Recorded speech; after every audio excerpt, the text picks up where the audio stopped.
Hello, hello, hello. We are now live in the Banquet of Life group, and I've got Ruth, Priscilla, no less. Ruth. Ruth, I knew you by another name when we first connected. This is going back, maybe 4 years ago or something like that, when we first started our energy alignment method training.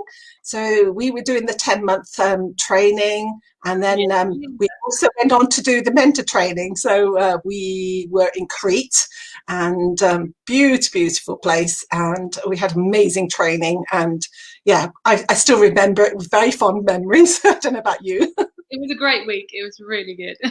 In Yeah, so yeah. many ways. But now you're no longer in the UK. You found yourself in all the way over in the other side of the world, Australia. 2020 was a year of change in every single way, and it just all came together at the same time. And here I am down under again. Yeah. So the topic is the power of play and how we can use it to access success in all areas of our lives. So you're a connoisseur of play, I believe. So I've known you always as this playful pixie, and it's interesting to know how it's sort of shaped your life. So how has that been such an important part of your life, and also a core pillar of your business? So just give us a bit of a rundown as to how you started doing this work and where did it all come from? So my inner thing is to constantly not do things the way other people do. Like, those are the rules. Oh, no thanks. I was in kind of the fitness world for a long time, so everything's very kinesthetic and physical for me. And I went down a path of following people's systems and methods, and I was just like always going, oh gosh, do I have to do that? So I was always looking for more. I want something different. I want something more. And instead of doing that, I thought, actually, what if I do want this thing, but I want to do this thing my way? I want to feel it the way I feel it. And everybody was always telling me, oh, you're such fun. Oh, you're so playful. I'm like, no, I'm not really. I'm like, I'm just me. And so eventually what I did was I came up with a method, a business for engaging people's playful side, because I was in the mindset at the time of saying, you have to have a method for your business and be able to explain it to people. So I kind of went, okay. And I created a business called the Playcation Experience because you had to put a name on it. And I called myself the Queen of Play. And as I've gone down this path of just discovering the power of play and how important it is for every single individual, I've realized I ain't the Queen of Play, because everybody plays in their own way. And that's always been what I've tried to bring into my work. When I do body work, spiritual work, even just the way I live, is what feels right for me today. Because I'm such a kinesthete. Everything's about how it feels. What feels right? How do I engage with this thing in a different way? And sometimes it's not always kinesthetic. It's auditory, it's visual. But how do I engage with it? And that's what the importance of play is. How do I engage with this thing in a way that doesn't make it a threat to me? And play is the key way to do that. In animals, you see them do it all the time. They engage with other animals in a kind of, are we fighting? Are we playing? And when they play with each other, they kind of go, okay, I submit. Okay, I'm a dominant. I submit, I'm dominant. And that's what play is. It's trying something out. And so that's why I brought it to the core of everything I do, because I always want to try everything out. And that's the essence of where it comes from, is I just want to try it out. Let's see what happens. Let's see what happens. And that's literally my theory for life. Some people call it playful. I just call it chaotic. I think it's just because you are all the time playful, or pretty much how much, 98%, whereas people sort of dip in now and again with their toe, like the toe in the sort of test in the water. I have been told that I don't take anything very seriously, but if that's the way people view it, I just call it, I'm curious and I want to engage with stuff and see what happens. And that is the essence of play.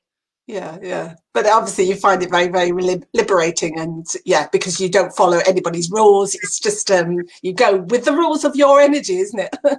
It is with the rules of energy, and sometimes it is about realizing whose game I'm in, because I know that I do certain courses or I engage with certain systems, like doing your tax or something. There's certain methods and rules and pathways within those things, but they don't have to be followed in terms of, oh God, it's really boring. You can find the way that feels right for you to follow those methods, and that's playful, because that's about curiosity and going, what happens if I hit the border of that thing? How does that feel? What does that do? And that's playfulness in itself. So you can be in a game that doesn't seem like your game, or think, oh, whose game is this I'm playing? But then you can go, yeah, that might be that game. And that's the tracks and the paths and the roll of the dice. But how do I place importance on it? What do I think is the outcome of this? And how do I engage with it in a way that makes me come alive? And that, in the essence, is play. Mm. So how important is play for our mental and physical health, and in particular in the area of relationships? It's a big one, isn't it? No, it's I laugh because it's absolutely essential. If there's that saying that goes, we don't get old because we don't stop playing because we get old. We get old because we stop playing. Yeah. And I discover this most in stuff when I do body work, is that people go, oh, I'm just aging, I'm getting old, my body doesn't want to do this. But what's happened is they've continued to use the same patterns of movement in their life.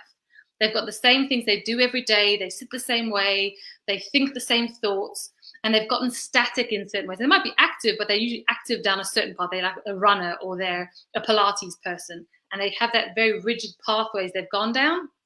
And when we're young, we don't do that because we're still exploring. We're still going, oh, how does that feel? What does that do? And, oh, God, literally my thoughts went, whoop, and just shut off. Then I went, oh, clearly I went, that's enough of that conversation in my own head. But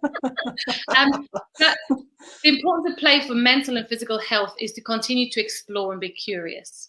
And unfortunately, the word play tends to conjure childhood and being not serious and not being responsible, instead of conjuring feelings of engaging with life, of exploring, of discovery, of learning. Because that's what childhood is, discovery, learning without consequence, because you're a child and we go, they don't know any better.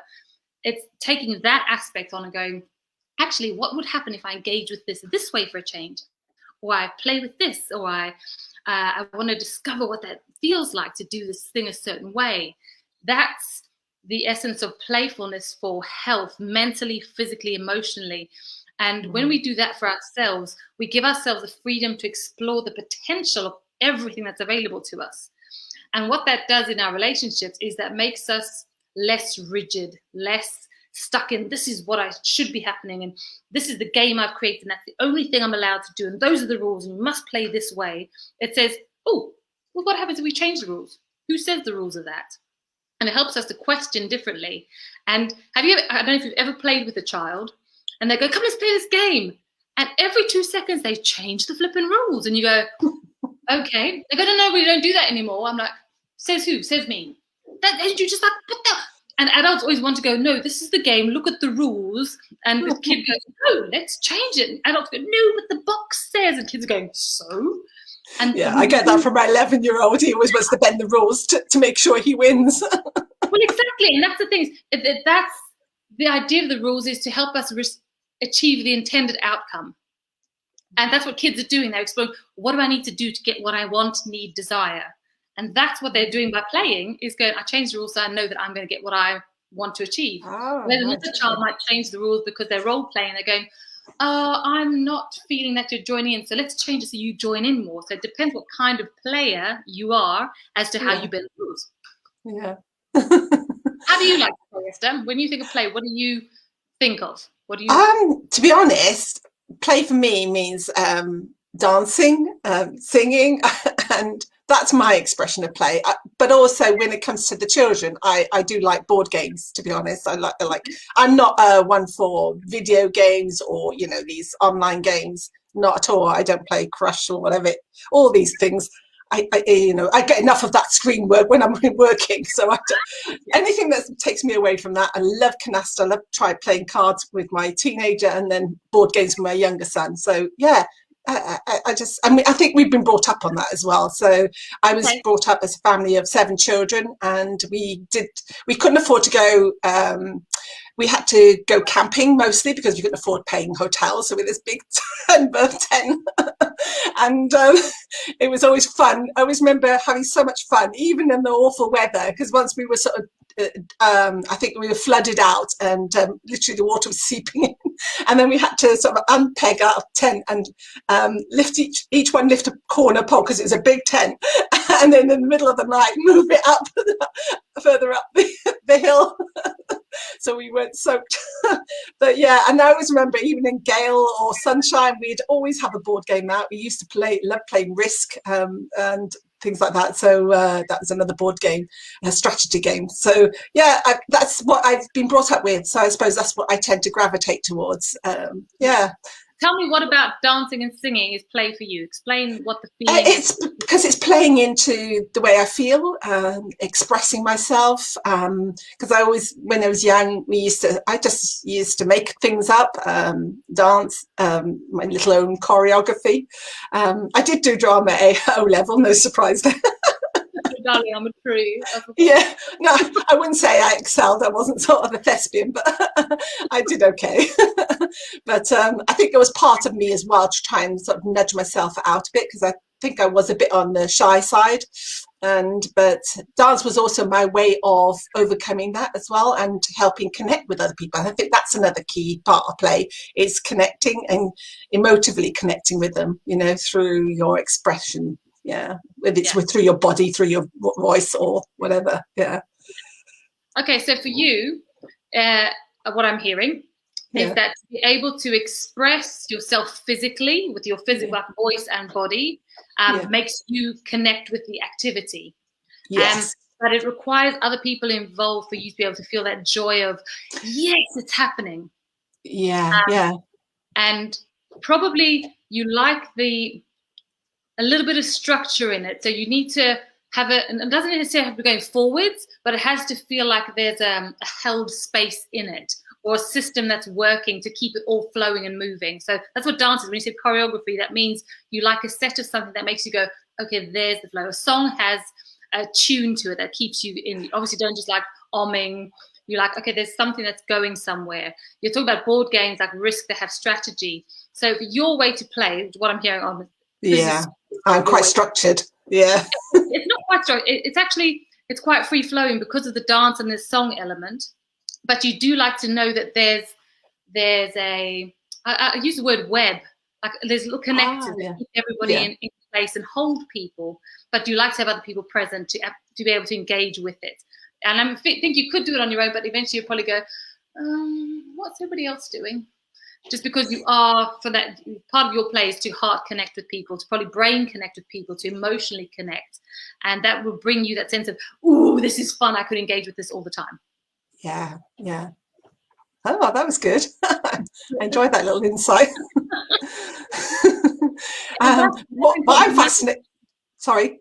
That's really important to know, because a lot of people think play is a game, play is board games, or play is children's irritating role play where they tell you what you're doing.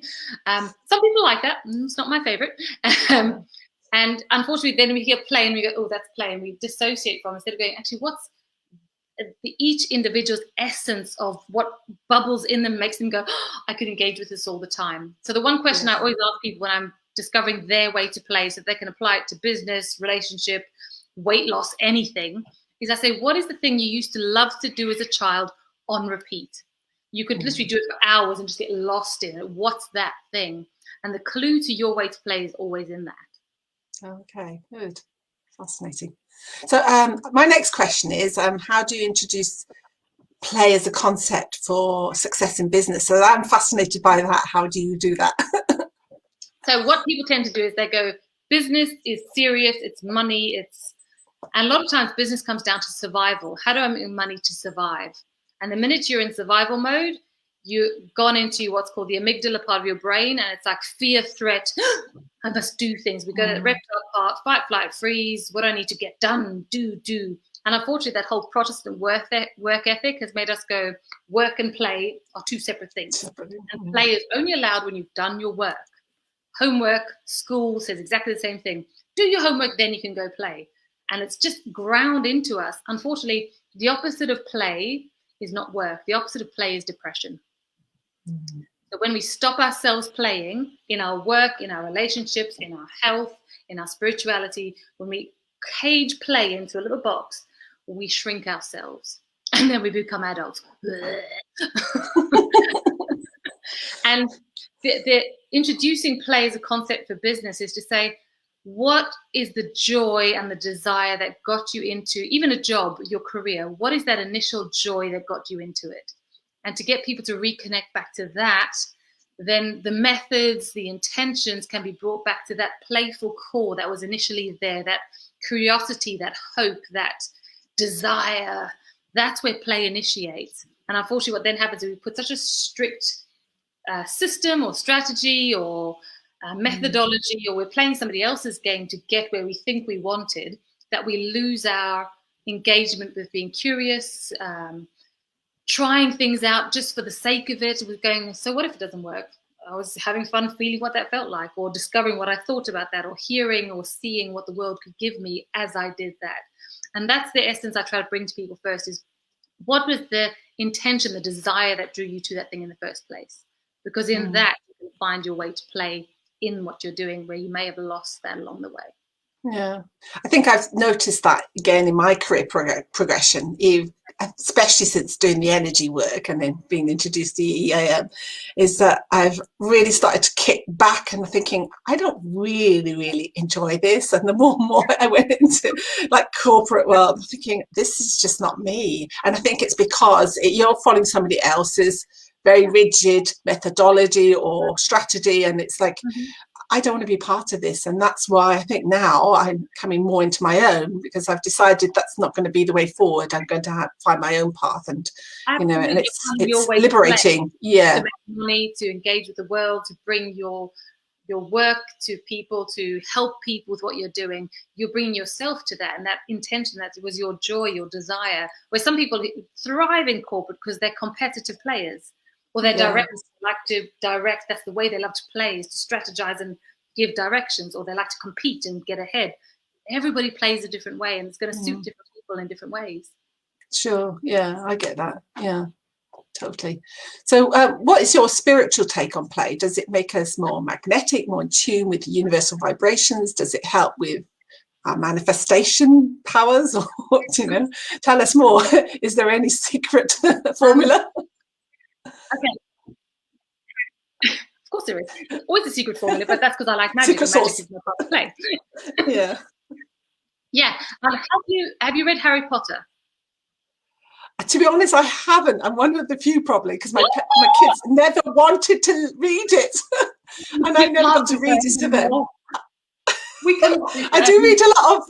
I do read a lot of fantasy, but that's one genre. Well, that's one sort of range of books I haven't read, and it's because my boys totally didn't want to engage with it at all, even though their cousins did. But there you are. Never mind. Never mind. I completely understand. So for those who have read Harry Potter, or for those who haven't, there's one part in one of the books, I don't remember exactly which one, because I'm not a geek, but I have read it, where Harry takes this potion that allows him to be extremely lucky. Just really lucky, and everything just falls into place, and he gets exactly what he wants where he shouldn't really get it. And I can't remember what that potion's called, but it's that essence, that thing of going, actually, and it happens because he suddenly loses his inhibitions. He doesn't get his fear of going, oh, if I do that, that's going to offend that person, or if I do that, I might get hurt. He just goes, okay, let's go over there. I feel like I should go there, so he follows it. And he literally falls into finding and having exactly what he needs and wants, because that inhibition of restricting himself is gone. And that is where playfulness benefits spirituality. In the essence of going, I'm going to engage with this and connect myself to it and see what happens. And not go, okay, I demand that this thing creates this outcome. It's instead going, I trust that there's the spirituality which I engage with, whether that's God, whether that's Buddhism, whether that's Islam, whether that's magic, whether that's vibrational energy, universe. You trust that you're engaged with that, and that it works as it says it works. And it's like that belief in it that says, let's play that good version of the game. And by doing that, you almost commit yourself to, let's play the game, see what happens. And usually the game goes as it goes. And I highly recommend that if anybody is playing a spiritual game, they're thinking, oh, this doesn't work, or they have those doubt things going on, trust yourself to engage with it and become more curious about it. Rather than thinking, oh, I've got to take what somebody says and make it work for me, go, okay, somebody said those words around that methodology or that religion or that spirituality, and that resonated, and that made me go, oh, yes, that works. I feel that. That works for me, or I engage with that. That gives you tingles, does whatever it does for you. And then allow yourself to get more curious, to say, how else can this apply? How else can I put this into practice? What else can I, in my life, can be changed by this? How can I take a dollop of that, and where my spiritual life is in a box over here? How can I then take and go, let me put it into my work, the same thing, and see what happens? And it's that playfulness of just try it, see what happens. And that's where playfulness embraces spirituality beautifully, because we don't get so serious of going, these are the rules, this must happen. It's that flow of, man, let's see what happens. And if it doesn't go the way you think it should, you go, inshallah, so shall it be. Or as the universe wills, or let's clear something and see if we can change it. It's sure. That possibility, anything's possible. And that comes from that, if I do this thing, it doesn't matter if the outcome doesn't happen exactly as I think it should, because that was just one imagination of it. What comes to me, and with gratitude or with praise, whatever you want to say, you say, awesome, what next? And the one thing I say about playfulness, the best phrase you can always apply in any way you play is to go, again, let's do it again. So if something goes wrong or it goes right, rather than go, oh yeah, I'm so successful, I can just stop now, or oh crap, that didn't work, I'm rubbish, and doing all that, go, okay, again, let's do it again, let's do more again. And that's the essence of playfulness, is to say, engage with it, keep engaging, keep getting stuck in, keep experiencing, keep going, what else can I see? And that, I'd say, is the best way to be playful in your spirituality. Plus, I also do a lot of kind of spiritual readings or connecting to energies. And I do a fair bit of stuff with what people call the fairy folk. They're actually called the she, but we won't go into calling them the wrong name and offending them. And the fairy spirits, in terms of elementals, fairies, are very playful, are very, some people call them devious, or a little bit, well, that's a bit mean, because we have this Christian model that we tend to put on stuff. But the fairies tend to go, well, that wasn't fun, so I'm walking away. Clearly, I like the fairies a lot. I was going to say, what are your play practices? Yeah, look, and do you have any tools or methods that you use to get if you feel disconnected from your playful side? But I doubt that happens. The thing is, everything is play, even in my downtime, because all games have pauses and rests. If you look at any game you've ever played, there's a moment where it pauses, it rests, somebody else gets a turn, or you have to step back and you have a default, or you get put in prison, or something. Whatever game you're playing, there's always a moment where you are either losing or going backwards, or something's happening. And so all of it is part of the game. Even when I think, oh, I'm having a crap day, nothing's working, oh, I don't feel like doing anything, I've got to do my tax, or I've got to do my accounts, or what I consider boring, I have to go, but that's just part of the game. And how do I bring myself to it and go, I hate this bit, it's like I'm in jail, and what I'll do is, if it's something I don't like, is I'll moan my way through it loudly, because that feels important to me. I get to verbalize it and be a drama queen. That works for my way to play. Brilliant. So yeah, just to conclude, I mean, how can people sort of connect further with you if they want to find out a little bit more about what you do, and how you can help them? Well, in true style of me being playful, I burnt everything to the ground. I literally closed my business down. I went, no, I don't do that anymore. I don't promote myself as a business anymore, but I do. I don't even promote myself. How do I say this? If people want to follow what I do, follow me on Facebook. My profile is public. I'm on Instagram as well, and it's literally me living my life. And I do offer spiritual readings. I do body work. I do body coaching, for want of a better word.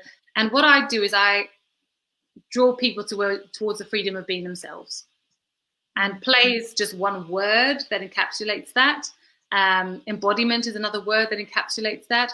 But the essence of what I do when I connect with people, I don't even say work, because sometimes it's just a conversation, it's just a friendship, it's like you and I. Hi, how you doing today? Tell me about your do something. That's all it is. It doesn't have to be you pay me money for anything. It can just be some kind of connection that happens.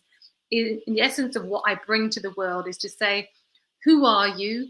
And are you truly being you? And are you free to be you? That's what I do. And so if somebody wants to stalk me and ask me questions, go for it. I'm on Facebook again. Send me a message.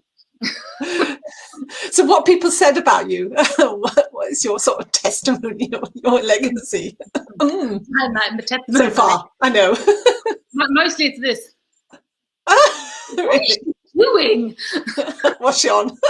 Yeah, what is she doing? The people that have worked with me, for want of a better word, tend to say, well, I didn't expect that. And that tends to be the legacy of testimonies. Well, that's not quite what I expected, but oh my gosh, that's changed everything completely. And it's never a, oh, look, 12-week transformations. People have worked with me in the past for like 12 weeks, and there's an ongoing friendship and relationship that play brings. And 2 years down the road, they'll send a message going, you fucked up my life, everything has changed, but wow, I wouldn't have it any other way. I'm like, thank you very much. My work here is done. Thank you very much. Thank you very much. Or they call me and go, you're in my head. I'm like, thank you very much. Yes. The little voices, the pixies are there. Oh, that's brilliant. Thank you. Thank you so much. You brought such play and fun to this conversation and hopefully to this group. I know we've had a couple of people dipping in and out, and yeah, and obviously it's still quite early. We've got also an audience in America, so they'll be picking up hopefully on replay. Yeah, they'll be snoozing. Playing in their imaginations, in their dreams. Yeah. Okay, thank you so much, Ruth. I appreciate the time you've given us today, and it's been brilliant. Thank you. Cheers. Bye.